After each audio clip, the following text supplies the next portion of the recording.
Chapter 3. Is Opportunity Monopolized?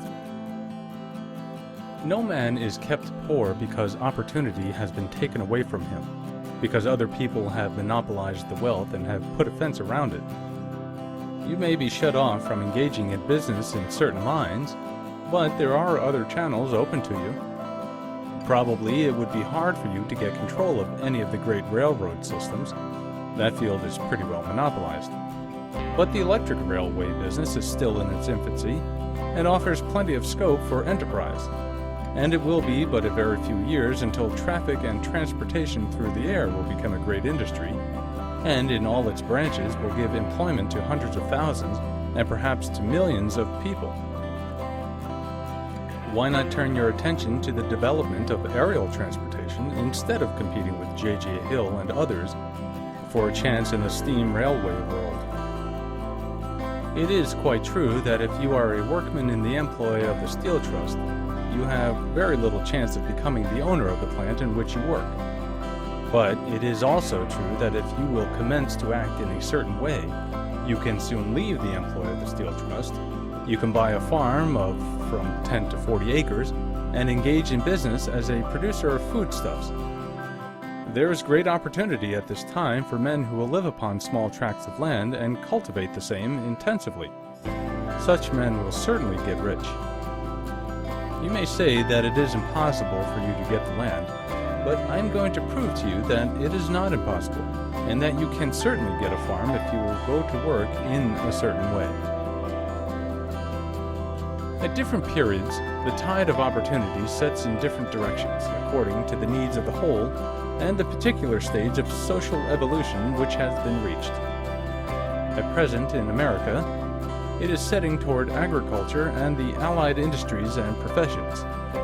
Today, opportunity is opened before the factory worker in his line.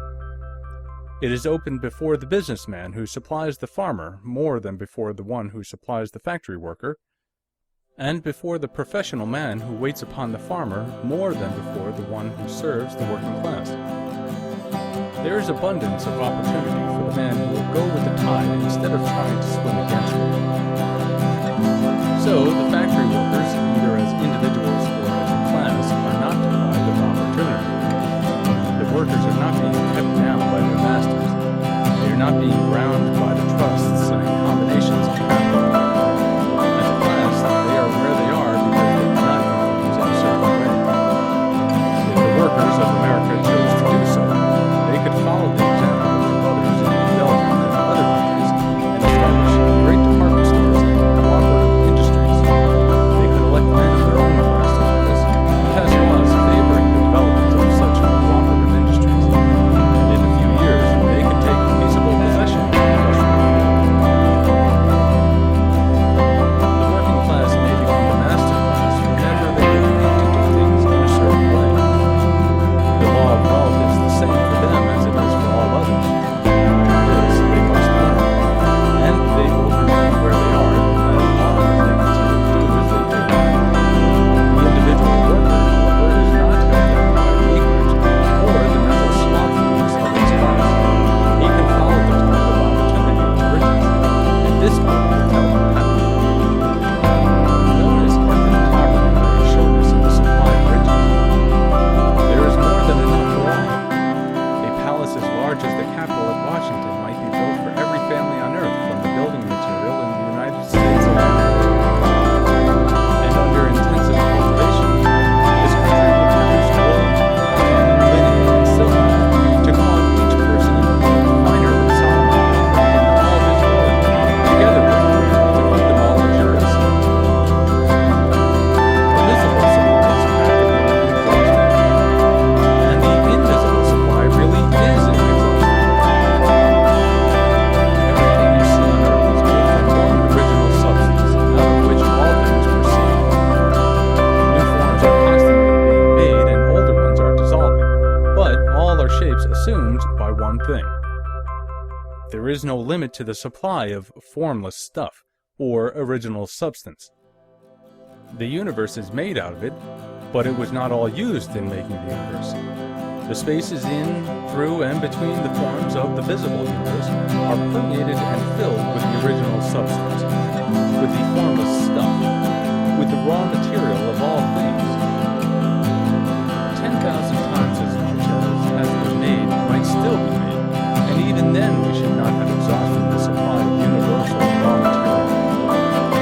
No man, therefore, is poor because nature is poor, or because there is not enough to go around. Nature is an inexhaustible storehouse of riches. The supply will never run short. Original substance is alive, creative energy, and is constantly in its new forms. When the supply of building material is exhausted, more will be produced. When the soil is exhausted so that foodstuffs and materials for clothing can no longer grow upon it, it will be renewed, or more soil will be made.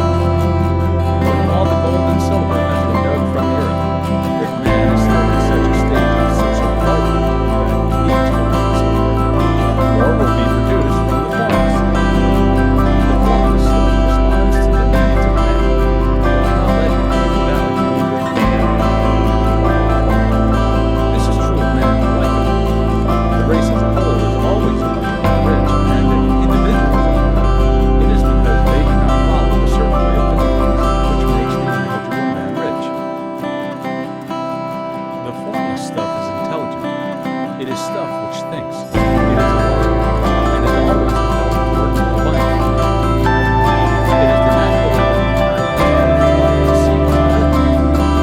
It is the nature of intelligence to enlarge itself, and of consciousness to seek to understand its boundaries and find full expression. The universal forms has been made by formless living substance, throwing itself into form in order to express itself fully. The universe is a great living presence, always moving internally toward more development and fuller function. Nature is formed for the advancement of life. Its impelling motive is the increase of life. For this cause, everything which can possibly minister to life is bountifully provided. There can be no lack unless God is to contradict himself and nullify his own works. You are not kept poor by lack in the supply of riches.